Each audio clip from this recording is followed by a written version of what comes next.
I'm scrolling on 3.com the other day. Beautiful, sweet Pete Nakos puts out a very comprehensive piece about the transfer portal, about how it just went down. The portal window's closed. I don't know if you guys have heard that. Hey, no one else can move. Portal's closed. Don't you guys fly in the face of NCAA rules now. So if you didn't, I would suggest that you go read this. There were multiple rosters now in college football, according to Pete's work, over $40 million, LSU included. Conservatively, now this is what I'm hearing. Pete may have said this too. Conservatively, I've heard estimates that the average cost of a major roster went up by 50 or 60% this cycle. Conservatively. Some people would go like 75%. But these are the best kinds of articles because these are dust has settled, anonymous sources dropping intel left and right. Half of these GMs, you could tell who it is, even though it's technically anonymous. Like if you know these guys at all, you can tell who's saying what.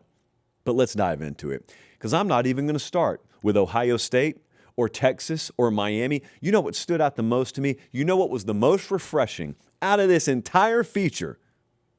Wisconsin. This right here, this is a paragraph that I don't want you to overlook. This is an ACC source to Pete Nakos. Quote, I don't know if they spent the most, but certainly Wisconsin surprised some people. They told at least 4 or 5 kids we were involved with that just give us a chance and we will be your highest number. So welcome to the party, Wisconsin, I guess. Remember last year, they went 4-8. That was after a 5-7 year, so they've had back-to-back down years. And there were rumors that Luke Fickell was going to be fired. He wasn't fired. What's your only recourse? If you're not firing the guy, you take the money you would have spent in buyout, and you wash it and repurpose it however you have to make it pass the smell test, and you invest in your roster. And I don't know how it's going to work out because from the 50,000-foot viewpoint, a lot of 3-stars went out. They lost 23 kids. They added 33 kids. Not loaded with blue chippers, but you trust, hopefully, that they evaluated very well. You trust that they got their kind of guy in. And by the way, they went to Old Dominion and they got Colton Joseph, the quarterback. And that kid, look, he may not have thrown for over 100 yards, but they ran it really effectively against Indiana in week 1 last year. And then Indiana woke up and it was over for the rest of the country. So there's work to do there, but I'm just encouraged because you look at the rest of the Big Ten, we'll talk about it later in the show. It's such an established tier system there right now. So then the next thing I noticed, hey, do me one favor right here. Look down. Are you subscribed to the channel? If you are, thank you. If you're not, please click subscribe. It helps us keep the show free and free of corporate interference. All right, that's it for me. Back to the clip. Everyone's talking about Texas. Everyone's talking about how this is an all-in year for Texas. True. I'm not pushing back on that. I wonder, should we be talking about LSU the same way we're talking about Texas? Because, yeah, Texas is loaded. Texas can win a national title. They're all in. But LSU got 6 of the top 30 players in the On3 portal rankings. They got 3 of the top 8. They got 2 big-time edge guys. Got a quarterback, got an offensive tackle, got a wide receiver, got a safety. It's already a pretty decent roster as is, because it's LSU and all. And there's another really solid layer beneath that real headline blue chip top layer. Eugene Wilson. They got Blockton from Auburn in there. They got Longstreet, quarterback from USC. And there's some guys in there whose names you remember if you follow recruiting a lot. And for whatever reason, mainly injury, it just hasn't worked out. But if those guys are healthy, if those guys click, then you got a really, really star-studded second layer. And then there's a third layer of kids from like Elon, Nicholls State, McNeese State, NC Central, Charlotte, Troy. And this is a guy in Lane Kiffin that this time a year ago just casually went to Ferris State and said, Trinidad Chambliss, we'll take him.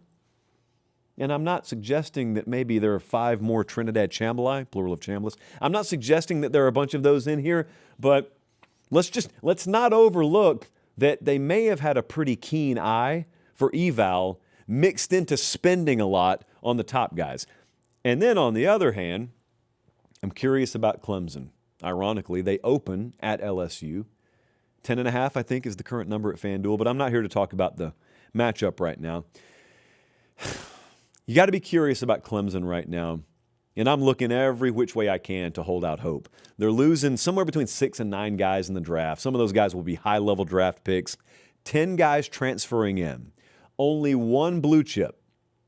Maybe they just evaluated better than anyone in the country, and that will be an afterthought. Maybe. Again, like I said, I'm trying to hold out hope. Their last 2 recruiting classes have finished outside the top 20, and I just keep looking for a way. But at every turn, Clemson in their heyday, Clemson at their best, no different than any other program. They do it with players. They do it with really, really good players. And I'm not saying that they don't have good players. I'm saying when you look at the talent profile of that team, that is not what Clemson used to be. Unless, here's the fingers crossed holding out hope, unless Dabo and that staff just know something the rest of us don't know. Hey, Cignetti knew something the rest of America didn't know. So now and forever, you're just going to have to hold out hope. Maybe so-and-so is the next Indiana. Or although Clemson wouldn't be coming out of nowhere, they would be like coming back from a temporary hiatus at the head table.